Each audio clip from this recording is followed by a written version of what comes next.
Existe um tipo de silêncio que é mais poderoso que qualquer grito. Um silêncio que não vem da falta de palavras, mas da escolha consciente de não desperdiçá-las. Aprendi isso no dia em que meu genro anunciou, na ceia de Natal, que eu seria internada num asilo na segunda-feira. E o que aconteceu 5 minutos depois desse anúncio mudou minha vida para sempre. Me chamo Margarete Almeida Silva. Tenho 67 anos e durante muito tempo achei que essa idade me tornava invisível. Achei que ser viúva, aposentada e mãe de uma filha adulta significava que minha vida já estava decidida, que meu papel era apenas existir nas bordas da história de outras pessoas. Mas eu estava errada. E essa é a história de como uma campainha, um advogado e uma decisão que tomei em silêncio me devolveram algo que eu havia perdido há muito tempo: minha dignidade. Era dia 24 de dezembro, véspera de Natal. Ribeirão Preto estava sufocante naquele final de ano, com aquele calor úmido que gruda na pele e torna tudo mais pesado. Eu havia passado o dia inteiro na cozinha, preparando a ceia de Natal, sozinha, como sempre. O peru tinha levado horas para assar. A farofa estava no ponto exato. O arroz à grega perfumava toda a casa. Tinha feito rabanada, salada de maionese, aquela sobremesa de abacaxi que minha filha Mariana sempre gostou. Gastei quase metade da minha aposentadoria naquele Natal. Comprei presentes para as crianças, para Mariana, até para André, meu genro. Um perfume importado que ele tinha mencionado semanas atrás. Achei que seria um gesto gentil. Achei que talvez, quem sabe, ele me visse de forma diferente, como alguém que se importa, como alguém que ainda existe. Arrumei a mesa com a toalha bordada que foi da minha mãe. Aquela toalha tinha mais de 50 anos, tinha passado por tantos natais, tantas ceias de família. Coloquei as velas nos castiçais de prata que ganhei no meu casamento. Ajeitei os guardanapos, verifiquei se os copos estavam sem manchas. Cada detalhe tinha sido pensado. Eu queria que fosse um Natal especial. Eu precisava que fosse. Às 8 da noite, todos sentaram à mesa. Mariana, minha filha de 35 anos, estava com aquela expressão cansada que se tornou permanente no rosto dela nos últimos anos. Ela mal olhou para mim quando sentou. André, meu genro de 37 anos, tinha aquele ar irritado de sempre, como se estar ali fosse um favor que ele estava fazendo. Isabela, minha neta de 4 anos, estava linda com o vestido vermelho que eu tinha dado de presente no aniversário dela. E Gabriel, meu netinho de 2 anos, estava inquieto na cadeirinha, querendo brincar com os enfeites da mesa. Comecei a servir. O peru estava perfeito, dourado, suculento. A farofa tinha aquele cheiro de bacon e uvas passas que sempre agrada. Coloquei comida no prato das crianças primeiro, depois no de Mariana, depois no de André. Servi a mim mesma por último, como sempre fiz. Era um ritual automático. Eu me servia por último porque era o que se esperava de mim. A mãe, a avó, a que cuida. O silêncio à mesa era pesado. Não era aquele silêncio confortável de uma família que está junta e tranquila. Era o silêncio de pessoas que não têm nada a dizer umas às outras. Ou pior, que têm muito a dizer, mas escolhem não dizer. Isabela foi a primeira a quebrar o silêncio. Ela olhou para mim com aqueles olhos grandes e disse que o peru estava gostoso. Eu sorri para ela, aquele tipo de sorriso que a gente dá quando uma criança nos traz um momento de luz no meio da escuridão. André olhou feio para a filha e disse para ela comer em silêncio. A menina abaixou a cabeça. Continuamos comendo. O barulho dos talheres contra os pratos era o único som na sala. Eu observava todos ali. Minha família. As pessoas pelas quais eu tinha dedicado minha vida inteira. Mariana, que eu criei sozinha depois que Fernando partiu. André, que eu acolhi na minha casa quando eles se casaram. As crianças que eu amava mais que tudo, mas que mal podiam ficar sozinhas comigo. Foi então que André largou os talheres. Não foi um movimento delicado. Foi um gesto brusco, proposital. Os talheres bateram no prato com um som metálico que fez Isabela se assustar. Ele limpou a boca com o guardanapo, jogou o pano na mesa e me olhou diretamente nos olhos. Dona Margarete, ele disse. Seu tom era o de alguém que estava prestes a anunciar uma decisão empresarial. Frio. Calculado. Decidimos. A senhora vai para um asilo na segunda-feira. Já escolhemos um lugar adequado. Não adianta discutir. O silêncio que se instalou naquele momento foi diferente de tudo que eu já tinha experimentado. Não era apenas ausência de som. Era como se o ar tivesse sido sugado da sala. Isabela parou com o garfo no ar, os olhos arregalados. Gabriel, que estava brincando com um pedaço de pão, ficou quieto. Mariana abaixou a cabeça, como sempre fazia quando André falava algo que a constrangia. E eu continuei mastigando. Peguei um pedaço de peru, coloquei na boca, mastiguei devagar. O gosto estava bom. Tinha ficado no ponto. Depois peguei um pouco de farofa. Continuei comendo como se nada tivesse acontecido. Como se meu genro não tivesse acabado de anunciar que eu seria descartada em 2 dias. Vi o desconforto crescer no rosto de André. Ele esperava que eu chorasse. Esperava que eu implorasse. Esperava drama, histeria, desespero. Mas eu não dei a ele essa satisfação. Porque naquele momento, algo em mim mudou. Algo que vinha se preparando há meses, talvez anos, finalmente se encaixou no lugar. Eu tinha planejado tudo, cada detalhe. E aquele momento, por mais doloroso que fosse, era exatamente o que eu estava esperando. Peguei meu guardanapo, limpei a boca delicadamente, dobrei o tecido com calma e olhei para André. Minha voz saiu firme, tranquila, quase suave. Entendo. Vocês tomaram uma decisão. Mais nada. Apenas isso. Mariana levantou os olhos para mim, surpresa. Acho que ela esperava que eu reagisse, que eu brigasse, que eu fizesse alguma coisa. Mas eu apenas voltei a comer. Peguei um pouco de salada de maionese e provei. Estava boa. Tudo estava bom. Eu tinha feito um bom trabalho naquela ceia. André trocou um olhar com Mariana. Ele estava visivelmente incomodado.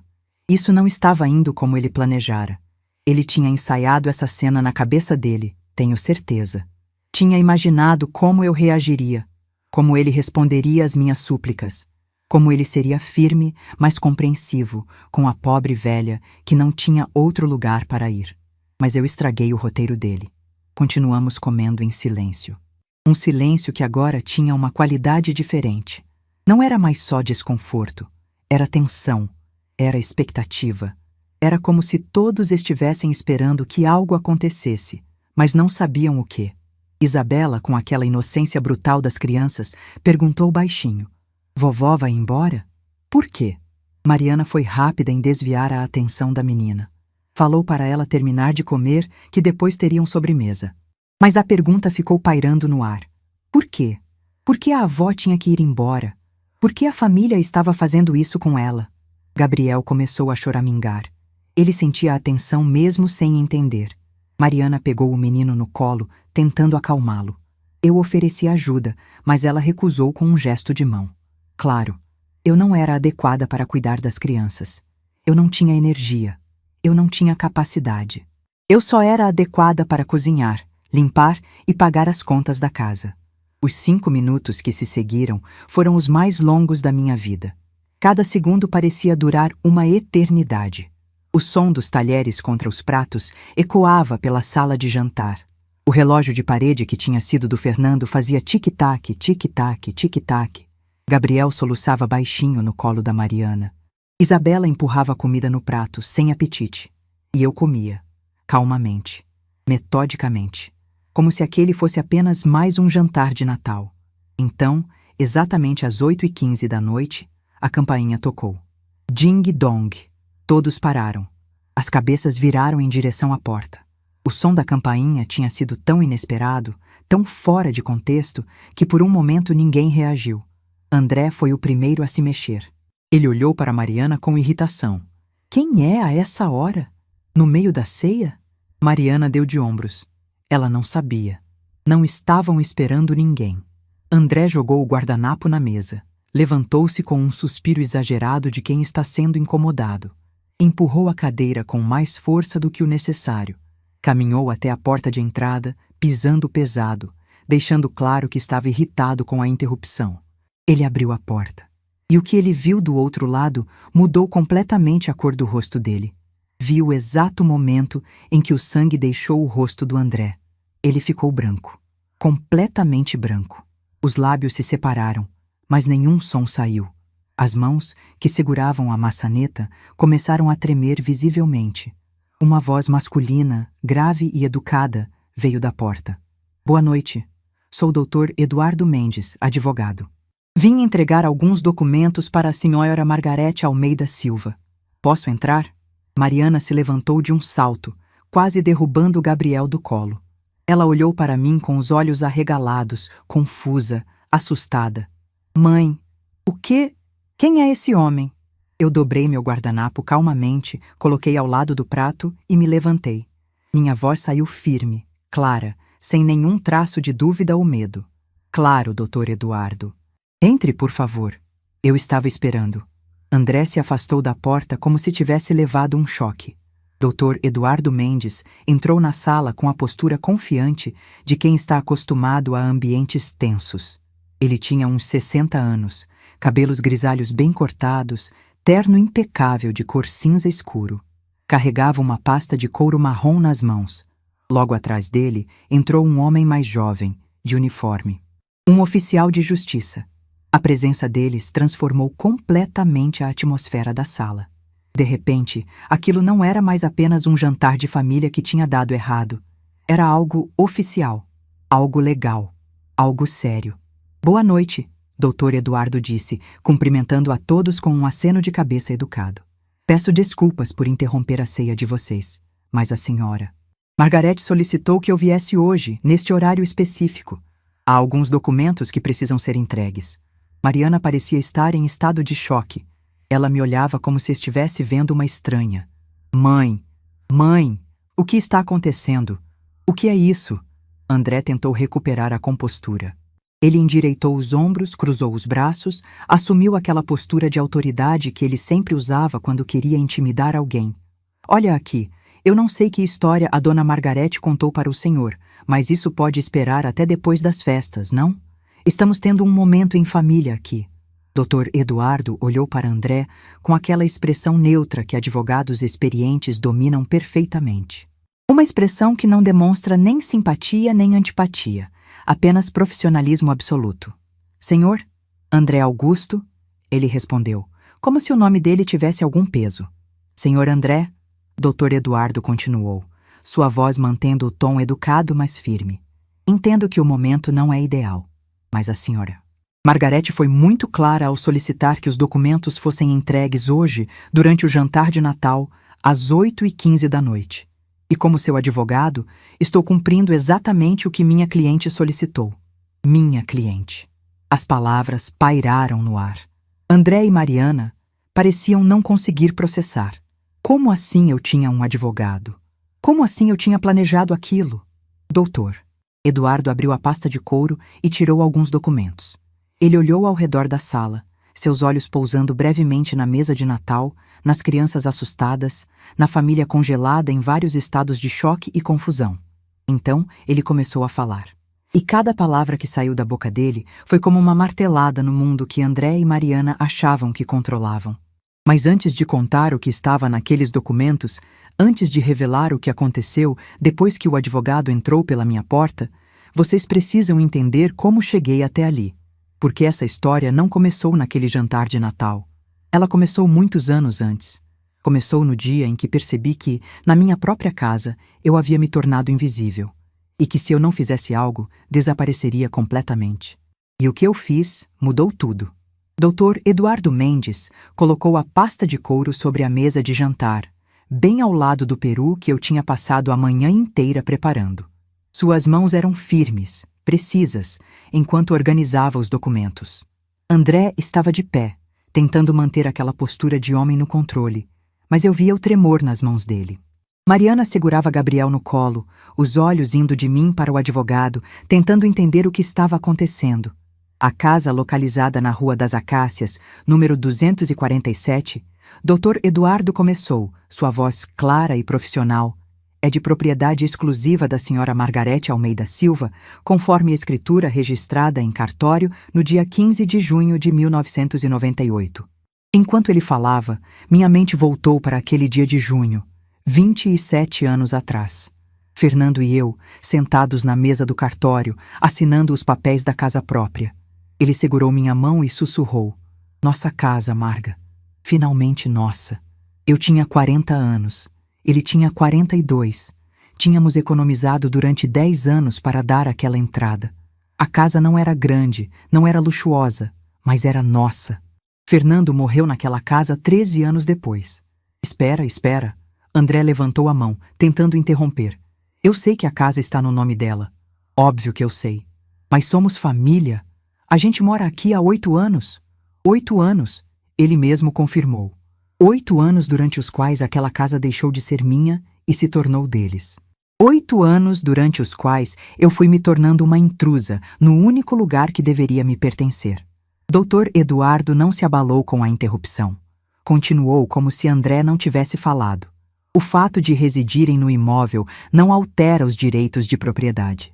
A senhora Margarete é a única titular legal. Foi numa terça-feira de março que Fernando partiu. Eu me lembro porque era dia de feira no bairro, e ele tinha prometido me acompanhar para carregar as sacolas. Estávamos assistindo ao jornal depois do jantar, quando ele levou a mão ao peito. Seus olhos se arregalaram, não de dor, mas de surpresa, como se não pudesse acreditar no que estava acontecendo. Marga, foi a última palavra dele. Ele tentou se levantar, deu 2 passos em direção à cozinha e desabou. O som do corpo dele batendo no chão foi o som mais alto que já ouvi na vida. Parecia que o mundo inteiro tinha caído junto. Parada cardíaca fulminante. Foi o que o médico do SAMU disse quando chegou. Ele colocou a mão no meu ombro e falou aquelas palavras que todo mundo fala. Ele não sofreu. Foi rápido. Como se rapidez tornasse a ausência mais suportável. Fiquei viúva aos 54 anos. Mariana tinha 22 e estava no último ano da faculdade de nutrição. De um dia para o outro, me vi completamente sozinha com uma filha que ainda dependia de mim para tudo. Mas a senhora não pode simplesmente nos expulsar. A voz de Mariana me trouxe de volta. Ela tinha lágrimas escorrendo pelo rosto. Gabriel chorava no colo dela, sentindo o desespero da mãe. A gente não tem para onde ir. A gente tem 2 crianças. Isabela me olhava com aqueles olhos grandes e assustados. Vovó! A menina tentou falar, mas André a cortou. Isabela, vai brincar no seu quarto. Agora! Ela não é obrigada a sair, eu disse calmamente. É minha neta. Pode ficar. Foi a primeira vez em 8 anos que contrariava André diretamente. Vi a surpresa no rosto dele. Mas era tarde demais para ele me intimidar. Aquele tempo tinha acabado. Dr. Eduardo continuou, impassível. A senhora Margarete está exercendo seu direito previsto no Código Civil de retomar a posse exclusiva do imóvel. Uma notificação de desocupação está sendo entregue neste momento. Ele estendeu um documento para André. O papel ficou ali, suspenso no ar. André não se mexeu para pegá-lo. O oficial de justiça deu um passo à frente e colocou o documento sobre a mesa. Fernando deixou a casa quitada. Deixou também uma pequena economia e o seguro de vida. Não era muito, mas não era pouco. Continuei dando aulas de matemática na escola estadual, onde trabalhava havia 20 anos. Todos os dias, acordava às 5:30 da manhã, me arrumava e ia ensinar adolescentes que, na maioria das vezes, não queriam aprender. Mas eu não podia parar. Mariana precisava terminar a faculdade. Paguei o último ano inteiro com o dinheiro do seguro e com as aulas particulares extras que dei à noite. No dia da formatura dela, 3 anos depois que Fernando partiu, sentei na plateia com o coração apertado de orgulho e saudade. Orgulho da minha filha. Saudade do homem que deveria estar ali ao meu lado para ver aquele momento. Quando Mariana me apresentou André, 6 meses depois da formatura, algo em mim se alertou imediatamente.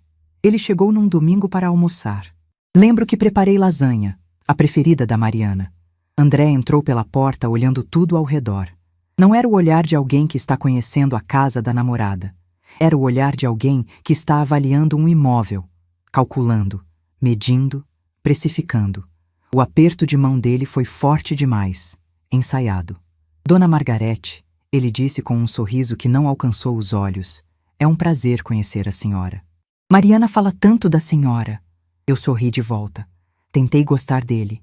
Tentei ignorar aquele aperto no peito que me dizia que alguma coisa estava errada. 30 dias, Dr. Eduardo disse agora, sua voz cortando minhas memórias como uma lâmina.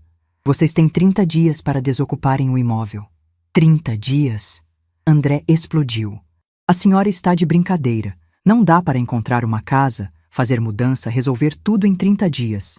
O senhor me deu até segunda-feira, eu disse calmamente. 2 dias para eu arrumar minha vida inteira. 30 dias parece generoso, não parece? O silêncio que se seguiu foi pesado. Eles namoraram por 2 anos antes de se casarem. Durante esse tempo, André vinha jantar em casa pelo menos 3 vezes por semana. Ele era educado, elogiava minha comida, conversava comigo sobre trabalho, sobre política, sobre futebol. Parecia interessado em me conhecer, mas havia momentos, pequenos momentos que eu tentava ignorar. Uma noite, ele e Mariana estavam sentados no sofá assistindo televisão. Eu estava na cozinha lavando louça quando ouvi André dizer, rindo: "Você vai ficar igual sua mãe quando ficar velha? Porque se for, vou ter que trocar você por um modelo mais novo." Ele disse como se fosse uma piada. Mariana riu. Mas eu, com as mãos na água ensaboada, senti aquelas palavras como um tapa. "Além da desocupação, doutor." Eduardo continuou, tirando outro documento da pasta. "Estamos registrando formalmente uma ocorrência de tentativa de constrangimento." "Que constrangimento?" André avançou um passo. "Do que vocês estão falando?" "A tentativa de enviar a senhora Margarete, contra sua vontade expressa, para uma instituição de longa permanência, pode configurar constrangimento ilegal, conforme artigo 146 do Código Penal." Artigo 146. Constrangimento ilegal. Pena de 3 meses a 1 ano. Eu tinha decorado aquele artigo. Tinha lido dezenas de vezes durante as consultas com o Dr. Eduardo. Precisava saber exatamente em que base legal estava pisando. Quando Mariana e André anunciaram o noivado, ofereci minha casa para morarem. Não porque eles pediram, mas porque parecia o certo a fazer. Eram jovens, estavam começando. Precisavam economizar. E eu, que tinha ficado tantos anos sozinha naquela casa depois que Fernando partiu, achei que seria bom ter companhia novamente. "Vocês podem morar aqui quanto tempo for necessário", eu disse naquele dia, com um sorriso genuíno. "Até se estabelecerem." Mariana me abraçou forte. "Obrigada, mãe. Você é a melhor mãe do mundo." Aquele abraço foi a última vez que senti que minha filha realmente me via. Eles se mudaram 3 semanas depois do casamento. No começo, realmente parecia que ia funcionar. Dividíamos as tarefas da casa. Jantávamos juntos. Conversávamos. Eu contava histórias sobre Fernando para André, tentando fazê-lo parte da família. Ele escutava, fazia perguntas, parecia interessado. Mas cerca de 6 meses depois, as coisas começaram a mudar. "Isso é ridículo." André estava vermelho agora. A voz dele tinha subido 2 oitavas. "Eu não forcei nada. Eu só fiz uma sugestão. A gente estava tentando pensar no melhor para ela." "Não adianta discutir", eu disse, repetindo as palavras exatas dele. "Não foram essas suas palavras meia hora atrás, André?" Foi Mariana quem trouxe o assunto pela primeira vez. Uma tarde, ela entrou na cozinha enquanto eu preparava o jantar. Sentou-se à mesa e ficou me olhando por um tempo antes de falar. "Mãe", ela começou, hesitante. "André e eu estávamos conversando, e a gente acha que talvez seja a hora de você pensar em simplificar sua vida." "Simplificar?" Eu tinha as mãos na massa do bolo, mas parei para olhar para ela. "É que..." Ela não conseguiu me olhar nos olhos. "Você trabalha tanto, se cansa tanto. E existem lugares muito bons, sabe? Lugares onde você teria tudo organizado, não precisaria se preocupar com casa, comida, nada." Demorou alguns segundos para eu entender o que ela estava sugerindo. "Você está falando de um asilo." "Não é asilo, mãe.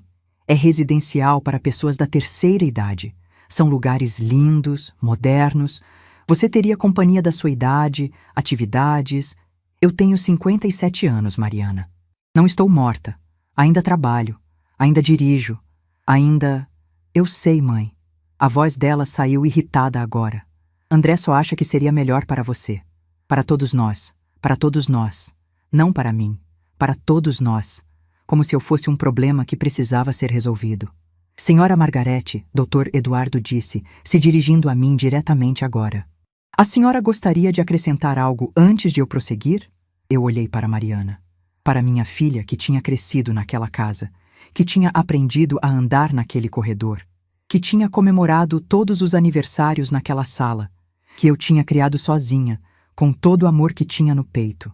Só uma coisa, eu disse calmamente. Quero que minha filha saiba que eu não estou fazendo isso por raiva. Estou fazendo porque finalmente entendi que amor não pode ser mendigado. Dignidade não é opcional. E ninguém, nem mesmo família, tem o direito de me tornar invisível na minha própria vida. Isabela nasceu 4 anos atrás numa manhã de primavera. Eu estava na sala de espera do hospital quando Mariana entrou em trabalho de parto. Fiquei ali durante 8 horas, andando de um lado para o outro, rezando, esperando. Quando finalmente me deixaram entrar, Mariana estava na cama com o bebê nos braços, André ao lado dela. Os pais dele do outro lado, a irmã dele tirando fotos. Eu fiquei na porta, esperando alguém me notar. Foram necessários 5 minutos até Mariana olhar na minha direção. Oi, mãe! Quer conhecer a Isabela? Querer? Eu tinha passado 8 horas esperando. Tinha rezado cada minuto. Tinha imaginado aquele momento desde que soube da gravidez. Mas disse apenas, claro, filha, e me aproximei. Segurei Isabela por exatos 3 minutos antes de André dizer, melhor não cansar o bebê, né? Deixa ela descansar. E pegou minha neta de volta. Dr. Eduardo abriu outra pasta, menor. Desta tirou um objeto pequeno, um gravador digital. A senhora. Margarete, ele disse colocando o aparelho sobre a mesa, com muita prudência, documentou a conversa desta noite. Vi o sangue sumir do rosto de André. Mariana me olhou com uma expressão que eu nunca tinha visto antes. Era algo entre choque e medo. A senhora... Ela começou, mas não conseguiu terminar. Eu gravei, eu disse simplesmente. Cada palavra, cada gesto, tudo. Isso é ilegal, André praticamente gritou. Gravar uma conversa sem consentimento é crime. Dr. Eduardo manteve a calma. No estado de São Paulo, é legal gravar conversas das quais você participa, desde que seja para proteger seus próprios direitos. A senhora Margarete estava protegendo seus direitos fundamentais. Ele apertou o play. A voz de André encheu a sala. Dona Margarete, decidimos. A senhora vai para um asilo na segunda-feira. Já escolhemos um lugar adequado. Não adianta discutir. Seguiu-se minha resposta, calma, serena. Entendo. Vocês tomaram uma decisão. Dr. Eduardo pausou a gravação. Decidimos. Já escolhemos. Não adianta discutir. Essas palavras caracterizam imposição, não sugestão. Gabriel nasceu 2 anos depois de Isabela. Dessa vez, eu nem sequer tentei entrar na sala de parto. Fiquei na recepção do hospital, sozinha, esperando uma mensagem. A mensagem chegou 3 horas depois do parto. É menino. Gabriel, 3,2 quilos. Está tudo bem. Está tudo bem. Como quem dá notícias sobre o resultado de um exame de rotina. Mas houve um momento, 2 semanas antes daquele Natal, que quase mudou tudo. Quase desisti. Quase guardei o telefone do advogado e aceitei meu destino. Foi numa manhã de domingo. Acordei cedo e fui fazer café. André estava na cozinha, o que era raro. Geralmente ele dormia até tarde nos fins de semana. Ele me viu e pela primeira vez em anos sorriu. Um sorriso que parecia genuíno. Dona Margarete, ele disse, com uma voz suave que eu não conhecia. Senta aqui, vamos conversar. Eu me sentei, desconfiada.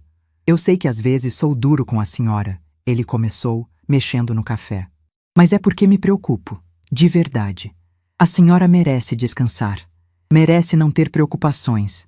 Aqueles lugares para idosos que a gente estava falando são bons, de verdade. A senhora teria cuidados, companhia, tudo organizado. Ele falava olhando nos meus olhos. Parecia sincero. Por um segundo. Um único segundo maldito. Eu quase acreditei. Quase peguei o telefone e cancelei a reunião que tinha com o doutor Eduardo naquela tarde. Quase. Então, ele adicionou, voltando a mexer no café. E seria bom para Mariana também. Ela se estressa tanto se preocupando com a senhora. Não comigo, com o incômodo que eu causava. E foi ali que eu soube. Não podia vacilar. Não podia recuar. Porque aquela conversa não era sobre me ajudar. Era sobre me remover. Como a senhora pôde fazer isso? André me olhava agora com ódio puro. Nos gravar? Nos trair assim? Eu não traí ninguém, eu respondi calmamente. Eu me protegi. Há uma diferença. Dr. Eduardo guardou o gravador. Os documentos ficam com os senhores. Meu cartão está junto. Qualquer dúvida, entrem em contato com meu escritório. 30 dias. Ele se preparou para sair. O oficial de justiça o acompanhou. Eles caminharam até a porta. Antes de sair, doutor. Eduardo se virou para mim e acenou com a cabeça. Um gesto de respeito. A porta fechou. E nós 4 ficamos ali. Eu, Mariana, André. E as crianças, testemunhas silenciosas do desmoronamento da única família que conheciam. Mãe, Mariana tentou mais uma vez. Por favor. Eu me levantei, peguei meu prato, levei até a pia, lavei com calma. Cada movimento era deliberado, controlado. Meu. Depois fui até meu quarto. Fechei a porta, deitei na cama. E pela primeira vez em 8 anos, dormi sem medo. Porque tinha descoberto algo fundamental. Silêncio não é fraqueza, é escolha. E às vezes, a escolha mais poderosa que podemos fazer é parar de implorar por um lugar que já nos pertence. Acordei na manhã seguinte às 6 da manhã, como sempre. A luz de dezembro entrava pela janela do meu quarto, quente e clara. Fiquei deitada por alguns minutos, olhando para o teto, ouvindo os sons da casa. Vozes abafadas vindo do quarto de Mariana e André. Gabriel chorando. Isabela pedindo café da manhã. Sons de uma família em crise. Levantei-me, vesti meu hobby e fui até a cozinha. Fiz café. O cheiro encheu a casa, como sempre enchia. Coloquei pão na torradeira. Tirei a manteiga da geladeira. Movimentos automáticos de décadas de rotina. André apareceu na porta da cozinha. Parecia não ter dormido. Os olhos estavam vermelhos, o cabelo despenteado. Ele me olhou como se estivesse vendo uma estranha. A senhora realmente vai fazer isso, ele disse. Não era uma pergunta, era uma constatação. Eu coloquei manteiga no pão, calmamente. Sim. Ele ficou ali parado, esperando que eu dissesse mais alguma coisa. Esperando que eu explicasse, que eu me justificasse, que eu voltasse atrás. Mas eu não disse nada. Apenas mastiguei meu pão e tomei meu café. Depois de 1 minuto, ele voltou para o quarto. Mas aquela decisão, aquela calma toda, não tinha sido construída da noite para o dia. Tinha sido construída ao longo de meses. Meses de planejamento cuidadoso, meses de decisões tomadas em silêncio. Tudo começou há 3 anos, quando me aposentei. Era uma sexta-feira de abril, quando assinei os papéis da aposentadoria. 35 anos lecionando matemática. 35 anos acordando às 5:30 da manhã. 35 anos tentando ensinar adolescentes desinteressados sobre equações e geometria. A diretora da escola fez uma festa pequena para mim. Bolo, refrigerante, algumas professoras amigas. Foi tudo muito gentil. Mas quando cheguei em casa naquela tarde, me senti estranha, vazia, como se tivesse perdido meu propósito. Entrei pela porta e a casa estava em silêncio. André e Mariana trabalhando. As crianças na creche. Fui até meu quarto, sentei na cama e chorei. Não de tristeza, mas de alívio, porque pela primeira vez em décadas eu não precisava acordar cedo no dia seguinte. Não precisava corrigir provas, não precisava fingir entusiasmo por coisas que deixaram de me importar há anos. Mas o alívio durou pouco. 2 dias depois, André veio conversar comigo. Dona Margarete, ele disse, sentando-se à mesa da cozinha onde eu tomava café. Agora que a senhora se aposentou, a gente precisa conversar sobre algumas coisas práticas. Práticas. Aquela palavra deveria ter me alertado. A casa é grande para 3 adultos, ele continuou. E com as crianças crescendo, a gente vai precisar de mais espaço. A gente estava pensando... Talvez seja a hora da senhora pensar em algo menor, mais adequado para a sua idade. Eu coloquei a xícara na mesa. Algo menor? É, tipo um apartamento. Ou até um desses lugares para aposentados. São muito bons hoje em dia. A senhora teria tudo organizado, não precisaria se preocupar com nada. Levantei-me da cadeira naquela manhã, lavei minha xícara, sequei, guardei. Vou pensar sobre isso, eu disse. E comecei a pensar de verdade. Mariana apareceu na cozinha agora, na manhã seguinte ao jantar de Natal. Ela segurava Gabriel no colo. O menino ainda estava de pijama. Ela me olhou com olhos inchados de tanto chorar. Mãe, a gente precisa conversar. Não temos nada para conversar, eu disse, servindo mais café. Os documentos foram entregues, o prazo está estabelecido. Mas, mãe, ela começou a chorar novamente. Como a senhora pôde fazer isso? A gente é sua família. Eu parei, coloquei a cafeteira na mesa, olhei para minha filha, para a mulher que eu tinha carregado no ventre por 9 meses, que eu tinha amamentado, que eu tinha ensinado a andar, a falar, a ler. Família não joga a mãe para fora de casa, Mariana. Família não planeja internar a avó num asilo sem nem perguntar se é isso que ela quer. Família não trata ninguém como um problema a ser resolvido. Foi uma semana depois daquela conversa com André, há 3 anos, que comecei a procurar apartamentos. Não contei para ninguém. Acordava cedo, como se ainda fosse trabalhar, mas em vez de ir para a escola, ia visitar imóveis. Pequenos apartamentos no centro da cidade, estúdios, kitnetes, lugares que cabiam dentro do orçamento que eu tinha. Visitei 12 apartamentos em 3 semanas. No 13º, eu soube. Era um apartamento pequeno no centro de Ribeirão Preto. 10º andar de um prédio antigo, mas bem conservado. Tinha uma sala, um quarto, uma cozinha americana e um banheiro. 50 metros quadrados de espaço que seria completamente meu. A corretora que me acompanhava era uma mulher jovem, de uns 30 anos. Enquanto me mostrava o apartamento, ela falava sem parar sobre localização, valorização, infraestrutura. Mas eu não estava prestando atenção. Estava parada na varanda pequena, olhando a cidade lá embaixo. As pessoas andando, os carros passando, a vida acontecendo. E pela primeira vez em anos, me senti livre. Quanto? Eu perguntei. A corretora parou de falar e me disse o valor. Era exatamente o que eu tinha economizado ao longo dos últimos anos. Cada centavo que sobrava da minha aposentadoria. Cada valor das aulas particulares que ainda dava esporadicamente. Eu compro, eu disse. A senhora não quer pensar um pouco mais? A corretora pareceu surpresa. Ver outros imóveis, comparar. Não, eu compro este. À vista. Foi a primeira decisão que tomei apenas para mim em décadas.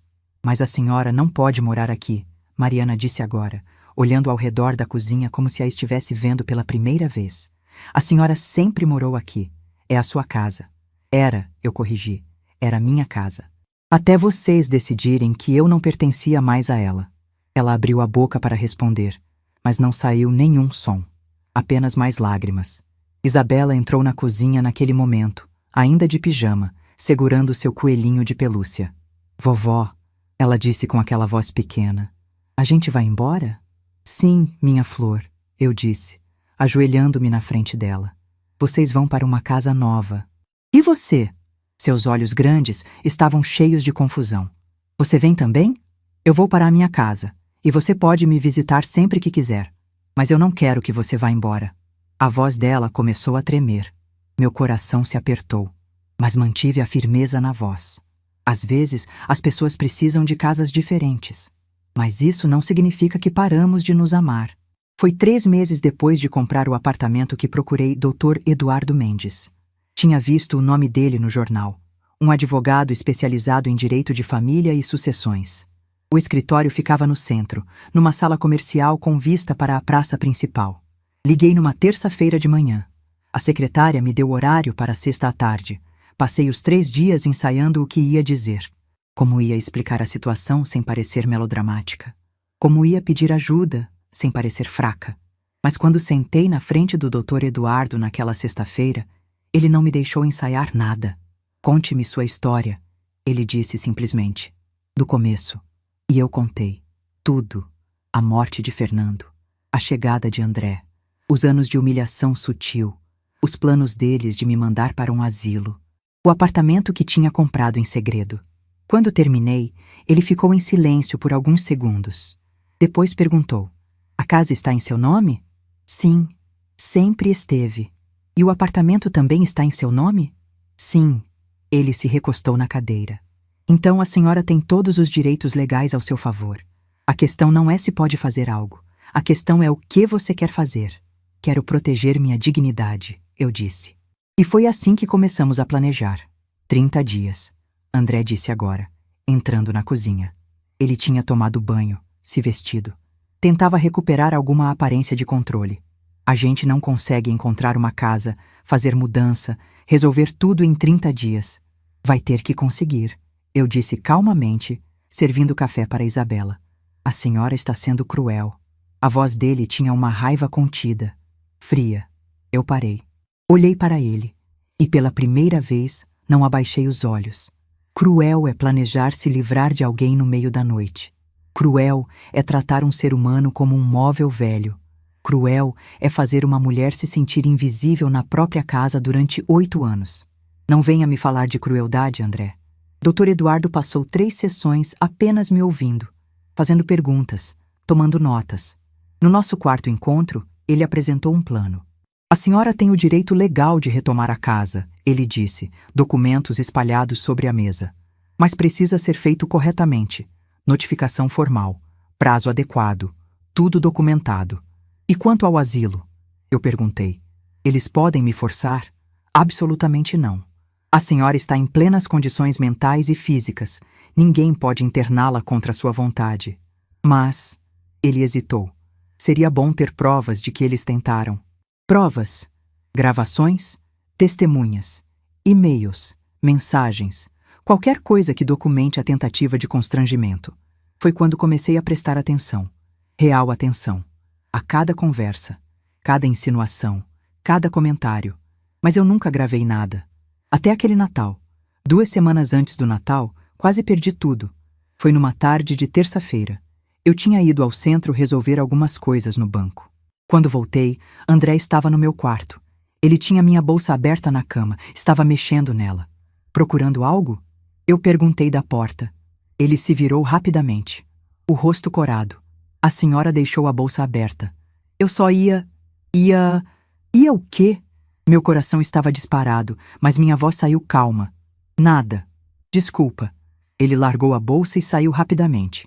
Minha bolsa estava aberta. Mas eu tinha certeza que tinha fechado antes de sair.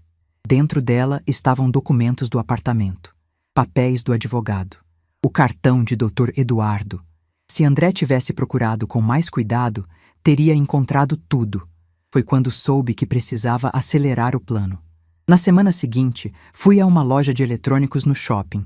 Um lugar grande, movimentado, onde ninguém me conhecia. Procuro um gravador, eu disse ao vendedor, um rapaz jovem de uns 20 e poucos anos. Para gravar aulas? Ele perguntou, me mostrando alguns modelos. Algo assim, eu menti. Precisa ser discreto. Pequeno. Ele me mostrou um gravador digital do tamanho de um isqueiro. Grava até 8 horas. Memória interna. Bateria de longa duração. Levo este, eu disse. Quando saí da loja com aquele aparelho no bolso, senti um misto de poder e medo. Poder porque finalmente tinha uma arma.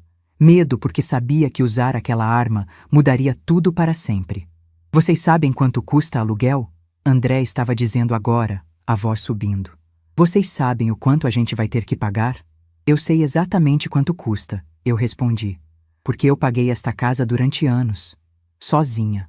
Depois que Fernando morreu. Trabalhando todos os dias. E nunca cobrei 1 centavo de aluguel de vocês.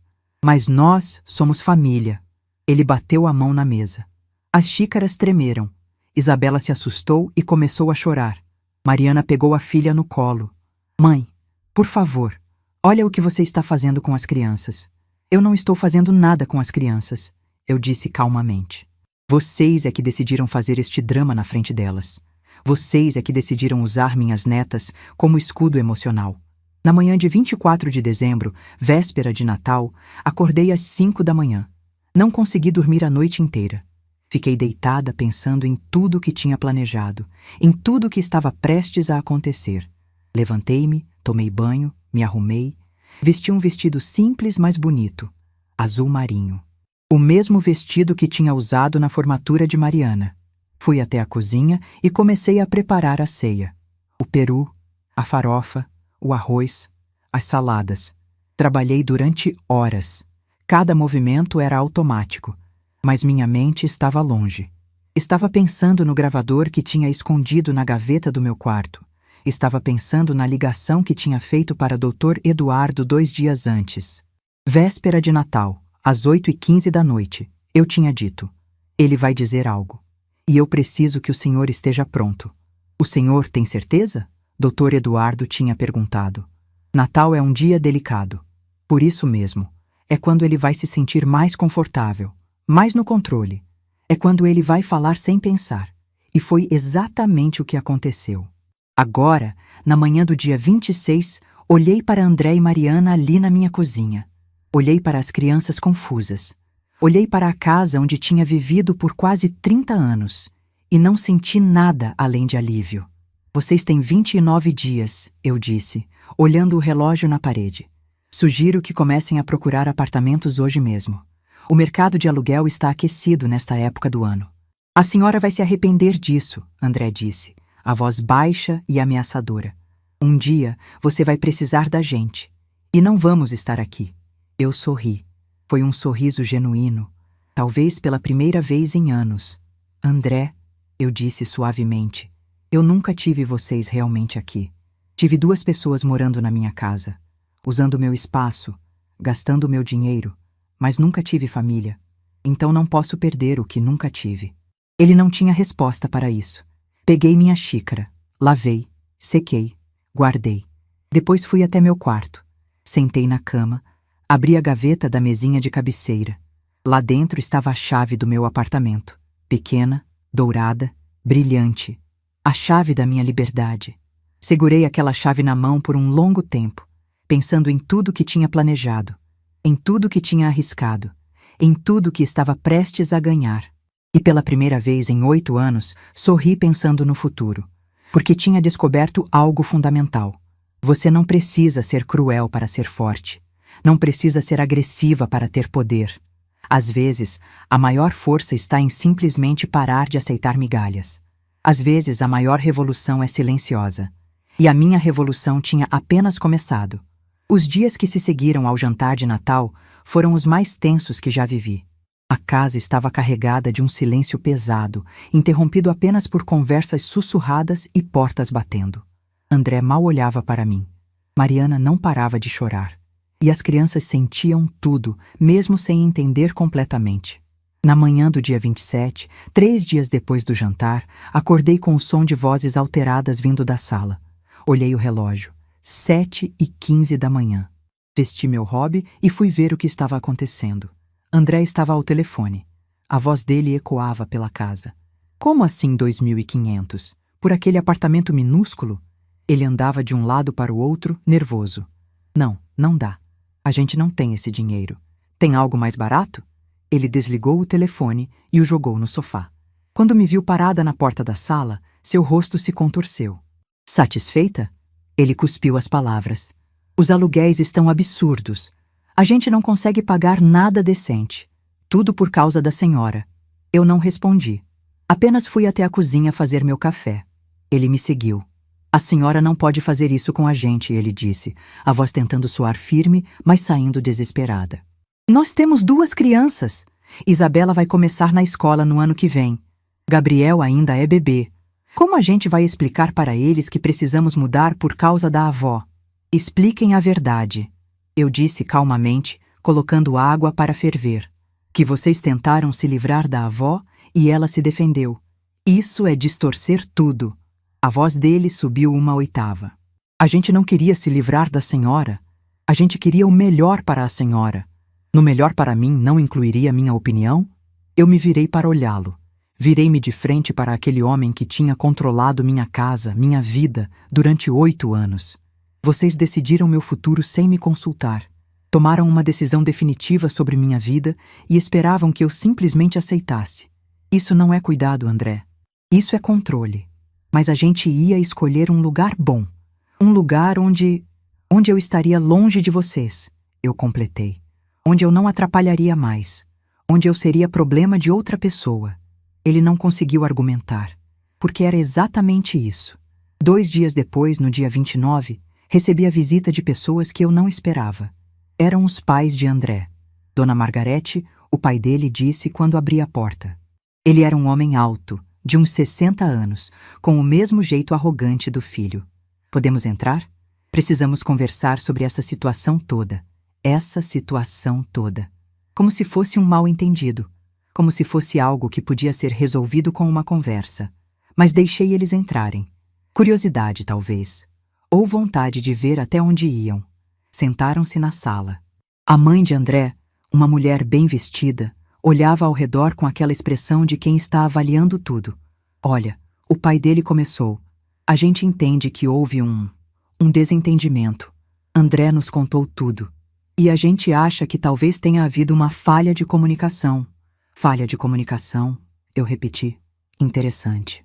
Eu achei que decidimos.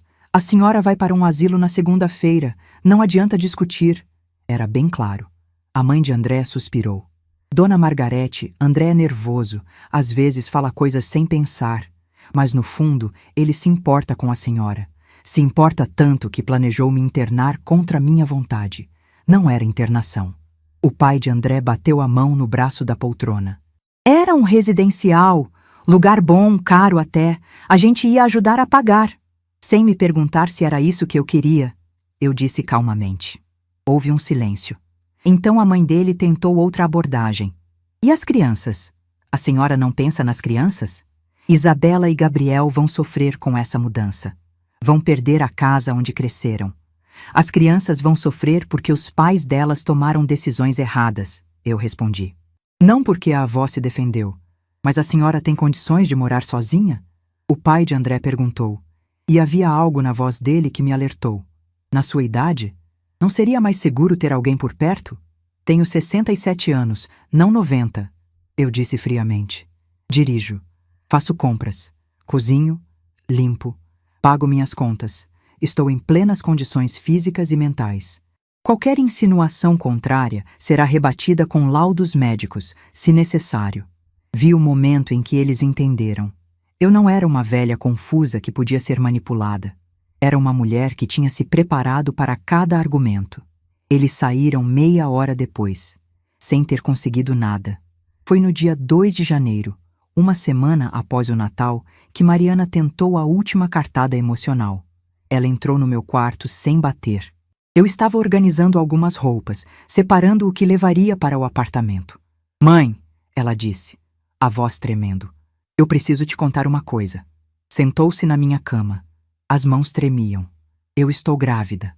Meu coração deu um salto. Olhei para ela, tentando ler seu rosto, tentando ver se era verdade ou manipulação. 3 meses, ela continuou. Descobri antes do Natal, mas não tinha contado para ninguém ainda. E agora? Agora a gente vai ter que mudar, procurar apartamento, se preocupar com dinheiro. Tudo isso grávida, por causa da senhora. Ela começou a chorar, soluços que sacudiam o corpo inteiro. E por um momento, apenas um momento, senti minha resolução vacilar. Porque era minha filha, porque ela estava grávida, porque seria meu terceiro neto. Mas então lembrei. Lembrei de todas as vezes que Mariana tinha ficado em silêncio quando André me humilhou.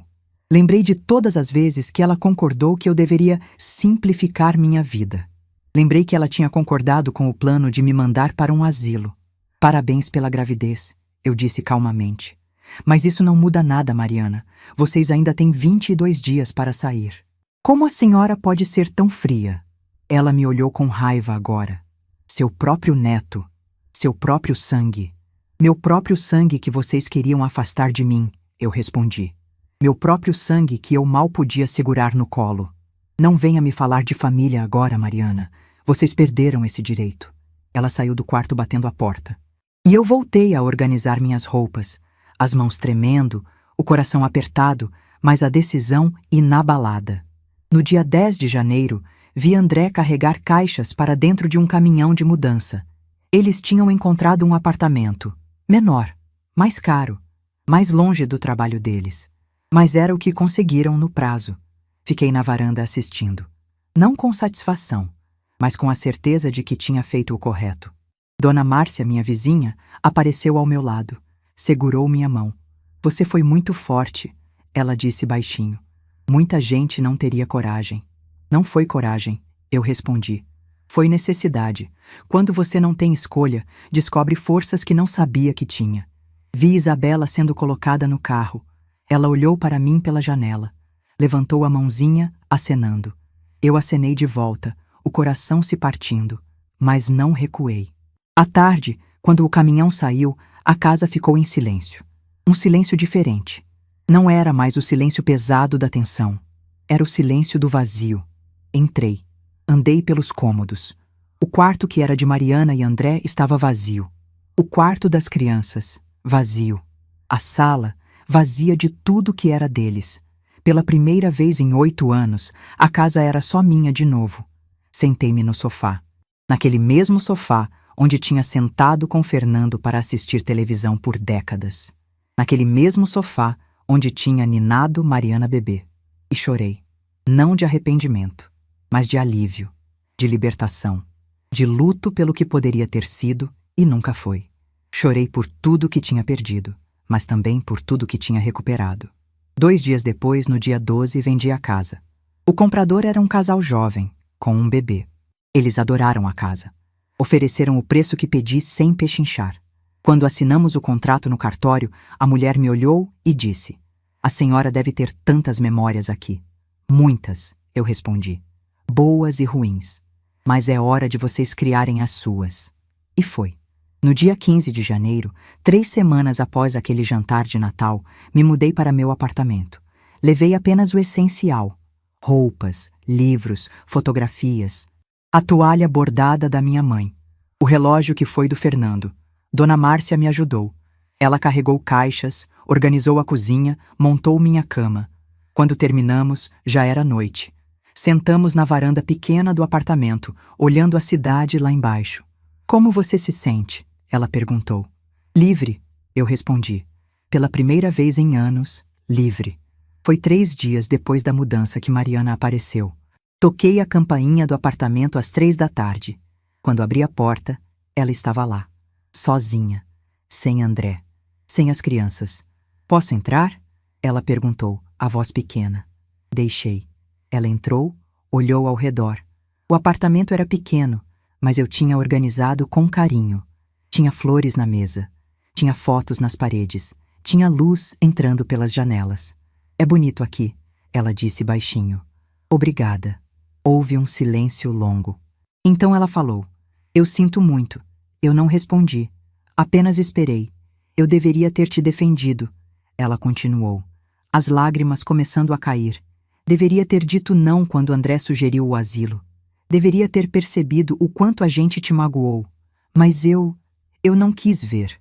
Era mais fácil concordar com ele do que enfrentar." Ela olhou para mim.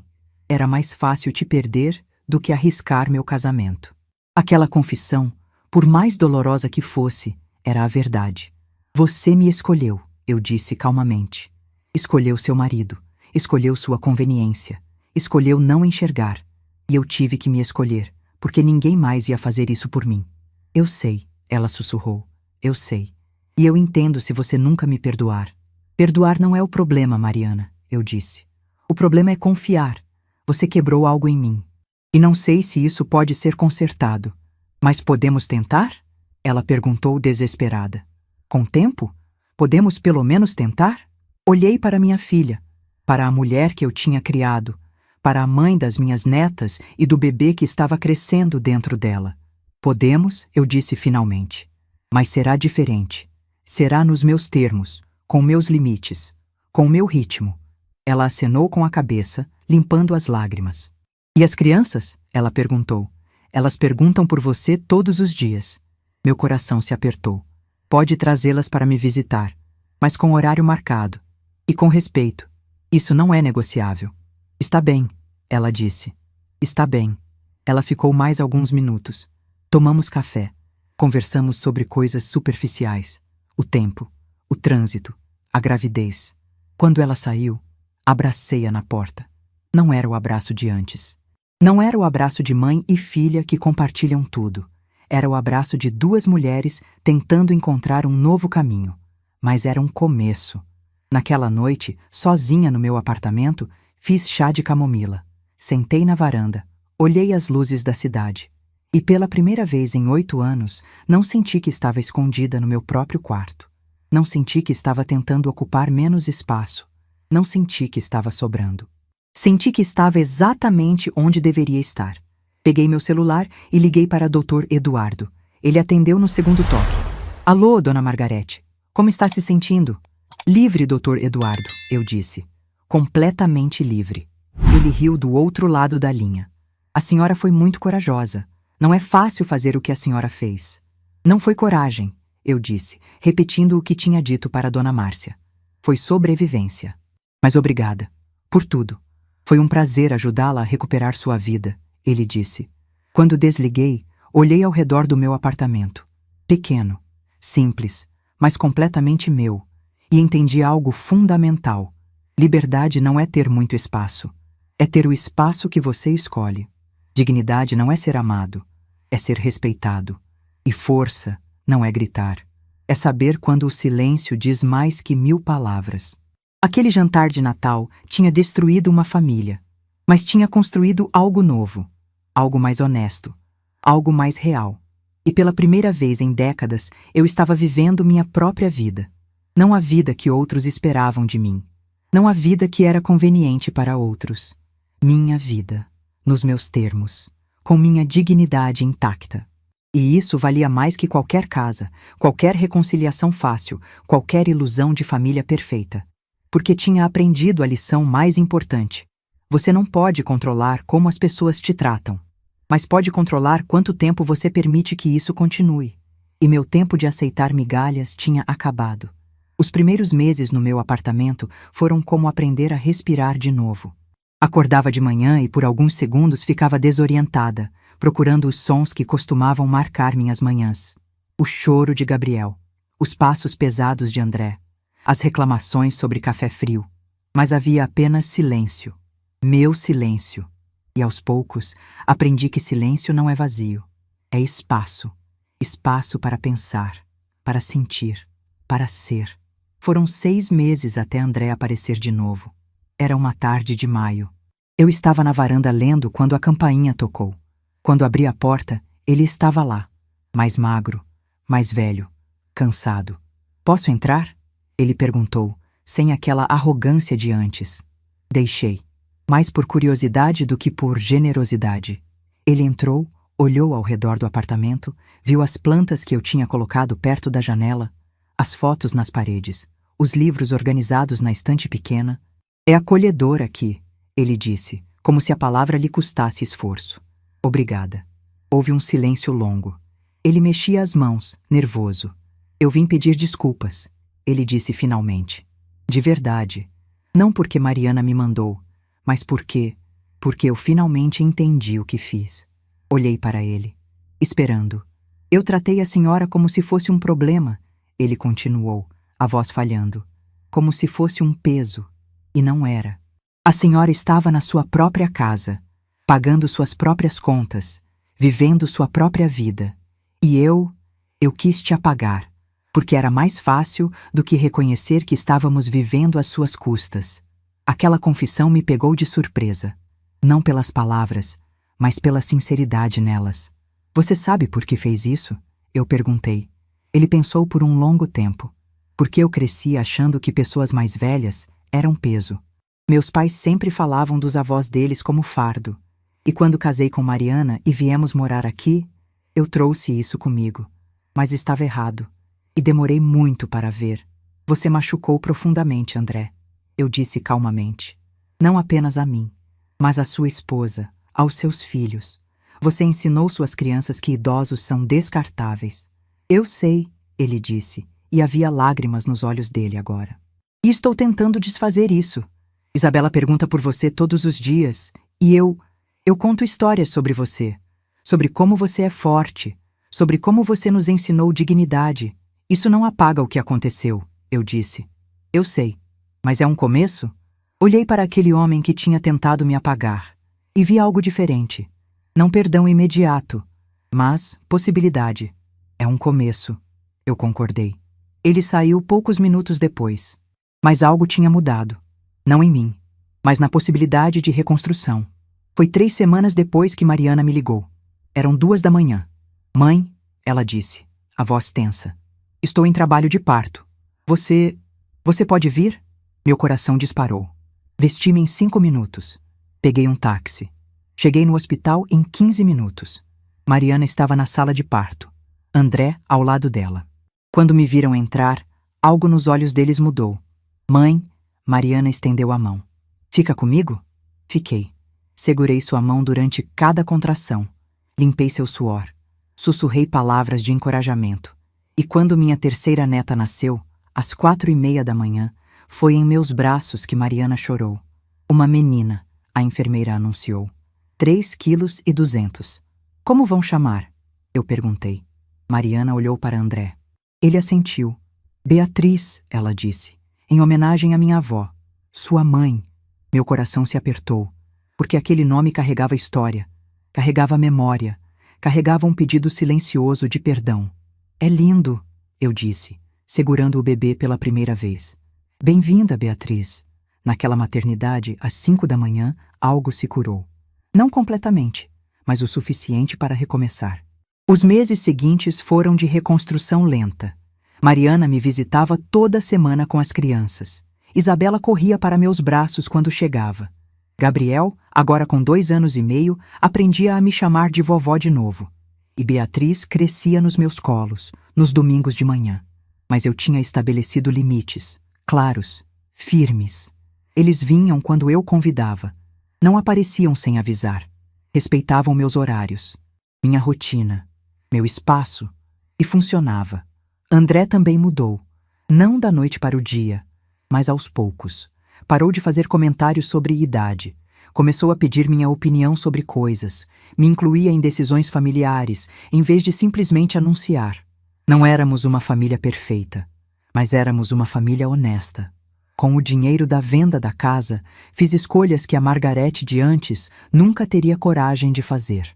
Viajei. Fui para o litoral em junho. Fiquei uma semana inteira numa pousada em frente ao mar. Todos os dias acordava e caminhava na praia. Sentia a areia nos pés, o sol no rosto, o vento no cabelo. Conheci outras pessoas ali. Dona Célia, uma senhora de 72 anos que estava viajando sozinha pelo Brasil. Seu Arnaldo, viúvo de 68 anos que tinha comprado uma Kombi e estava percorrendo o país. Cada um tinha uma história. Cada um tinha escolhido liberdade em vez de resignação. Em agosto fui para as montanhas, Campos do Jordão. Fiquei num hotel pequeno, li livros que sempre quis ler, tomei chocolate quente todas as tardes e cada viagem era uma declaração. Eu existo, eu mereço, eu escolho. Mas não gastei tudo comigo. Em setembro, comecei trabalho voluntário numa ONG que cuidava de idosos em situação de vulnerabilidade. Uma vez por semana, ia até o centro de convivência e passava a tarde com eles. Conversava, ouvia histórias, jogava dominó, ajudava com pequenas coisas. Foi lá que conheci seu Joaquim, um senhor de 80 anos que tinha sido abandonado pelos filhos numa rodoviária. Dona Rosa, que passou 3 anos no asilo até uma sobrinha distante a resgatar. Seu Mário, cujos filhos nunca visitavam, mas ligavam sempre que precisavam de dinheiro.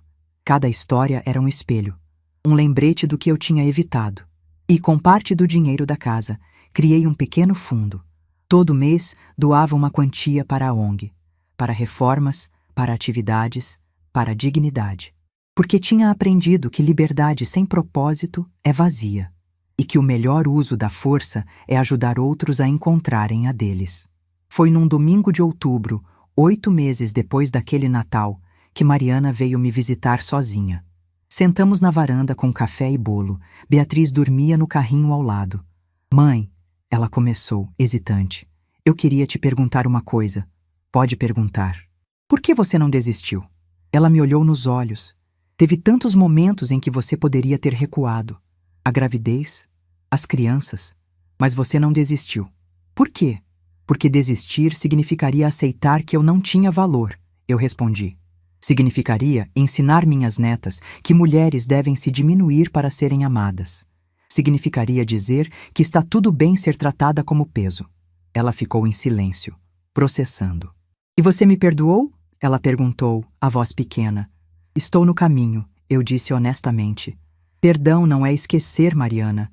É escolher não deixar a mágoa me aprisionar. Mas confiança. Confiança se reconstrói devagar. Eu vou passar o resto da vida reconstruindo, ela disse, lágrimas escorrendo. Juro. Peguei sua mão. Eu sei que vai. Hoje, quando olho para trás, vejo claramente. Aquele jantar de Natal não destruiu minha família. Revelou o que ela realmente era e me deu chance de construir algo novo, algo baseado em respeito, não em obrigação, em escolha, não em sacrifício. Agora, aos 68 anos, tenho uma vida que é verdadeiramente minha. Meu apartamento, meus horários, minhas escolhas, minhas viagens, meu trabalho voluntário. Vejo minhas netas regularmente, mas em condições que me respeitam. Isabela vem tomar café comigo aos sábados. Gabriel me ajuda a regar as plantas. Beatriz cresce sabendo que tem uma avó forte, não submissa. E Mariana e eu estamos reconstruindo. Lentamente, com verdade. André me respeita, não porque se tornou santo, mas porque aprendeu que não tem escolha, que dignidade não é negociável. Há 3 semanas, num domingo de manhã, Isabela me perguntou algo que me marcou. Vovó, ela disse enquanto tomávamos chocolate quente, por que você não mora mais com a gente? Eu abaixei para ficar na altura dos olhos dela. Porque às vezes as pessoas precisam de casas separadas para se amarem melhor, eu expliquei. Quando todo mundo tem seu próprio espaço, as visitas ficam mais especiais. E você é feliz aqui? Ela olhou ao redor do apartamento. Muito feliz, minha flor. Porque esta casa é escolha minha. Ela pensou por um momento. Então sorriu. Quando eu crescer, vou ter minha própria casa também. E você pode me visitar. Meu coração se encheu. Porque naquela frase estava tudo. Independência, escolha, dignidade. Eu tinha ensinado mais do que imaginava. Ontem à noite, sentada nesta mesma varanda, olhando as luzes da cidade, fiz um balanço. Perdi uma casa, mas ganhei minha vida. Perdi a ilusão de família perfeita, mas ganhei relações honestas. Perdi o papel de mãe sacrificial, mas ganhei o título de mulher digna. E se pudesse voltar àquela noite de Natal, faria tudo exatamente igual, porque aprendi que silêncio pode ser a resposta mais poderosa. Que dignidade não se pede, se exige. Que amor verdadeiro respeita, não sufoca. Que nunca é tarde para escolher você mesma. E que quando uma campainha toca no momento certo, não traz apenas um advogado, traz a possibilidade de recomeçar, de ser vista, de existir plenamente. Hoje tenho 68 anos. Não sei quantos anos ainda terei, mas sei que cada dia que tenho pela frente será vivido nos meus termos. Com minha dignidade intacta, com minhas escolhas respeitadas. E isso, descobri, vale mais que qualquer coisa. Se essa história tocou seu coração, deixe seu like, se inscreva no canal e comente aqui embaixo. No meu lugar, o que você faria? Sua mensagem pode iluminar o dia de alguém.